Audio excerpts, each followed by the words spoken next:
In this video, I'm reading a section from Annihilation of Caste where Dr. Ambedkar is making the reader aware of the fact that Hindu society is a myth. The first and foremost thing that must be recognized is that Hindu society is a myth. The name Hindu is itself a foreign name. It was given by the Mohammedans to the natives for the purpose of distinguishing themselves. The word Hindu does not occur in any Sanskrit work prior to the Mohammedan invasion.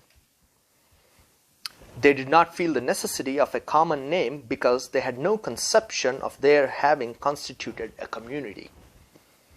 Hindu society as such does not exist. It is only a collection of castes. Each caste is conscious of its existence. Its survival is the be-all and end-all of its existence. Castes do not even form a federation. A caste has no feeling that it is affiliated to other castes except when there is a Hindu-Muslim riot. On all other occasions, each caste endeavors to segregate itself and to distinguish itself from the other castes.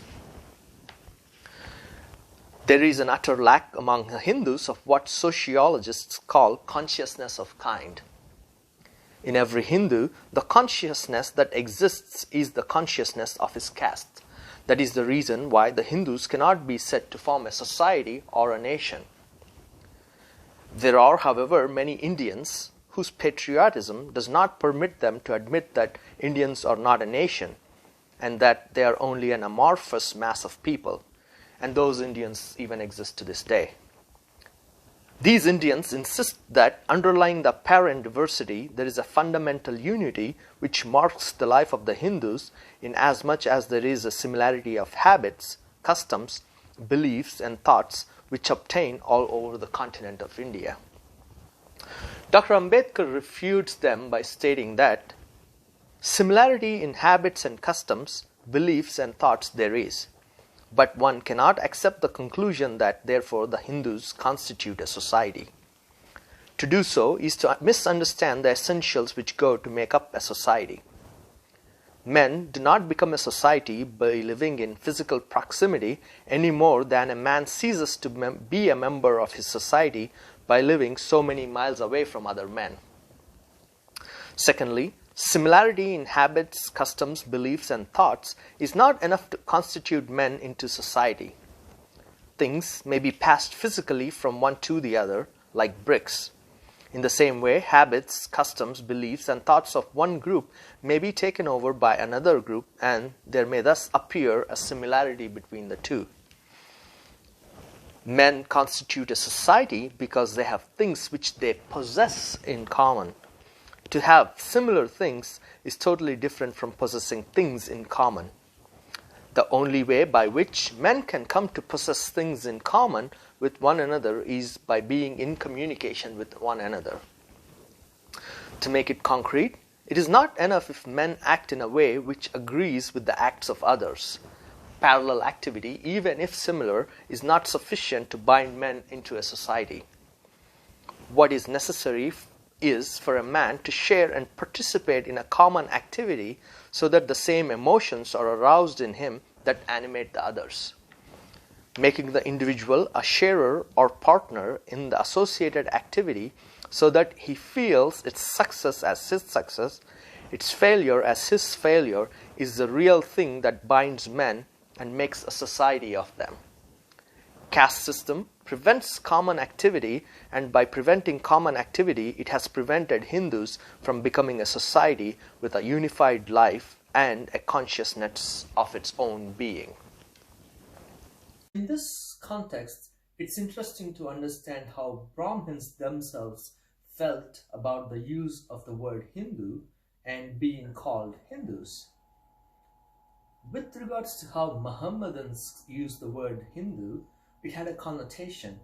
Not only did it represent the native people of the subcontinent, it also, in their minds, meant conquered and enslaved people. So Hindus is another word they used for those that they had conquered and enslaved.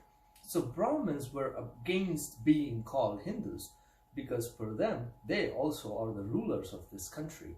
They themselves had slaves, the Shudras and the untouchables. So they weren't happy about being called Hindus, and they resisted and were not called Hindus for a long time. However, in 1918, English Parliament passed Representation of People Act, by which every man over 21 years old had the right to vote. The need to own property was taken away. So if you are a man and you are 21 years old, you can vote.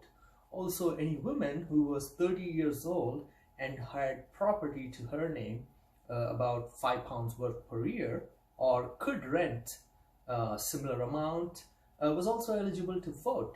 So Brahmins in 1918 realized that it was only a matter of time before such universal suffrage would come to India, India being a subject of the British Empire. So they realized at that point that it is no more to their advantage to push back on being called Hindus, because if they remain the Brahmins that they are, they're only 3% of the whole of Indian population. And considering the large number of Muslims, because this was before partition, Sikhs even, Christians, and these other castes, Shudras and untouchables, who could band among themselves or whatnot, they will be left with a meager 3% population and would never be the rulers of the country, which they actually had been ruling for about 3,000 years by then. So at that point is from when, around independence struggle, that we see Brahmins making Hindu parties, Hindu Mahasabha, calling everybody Hindu and also including themselves. Otherwise, they were very, very opposed against being called Hindus.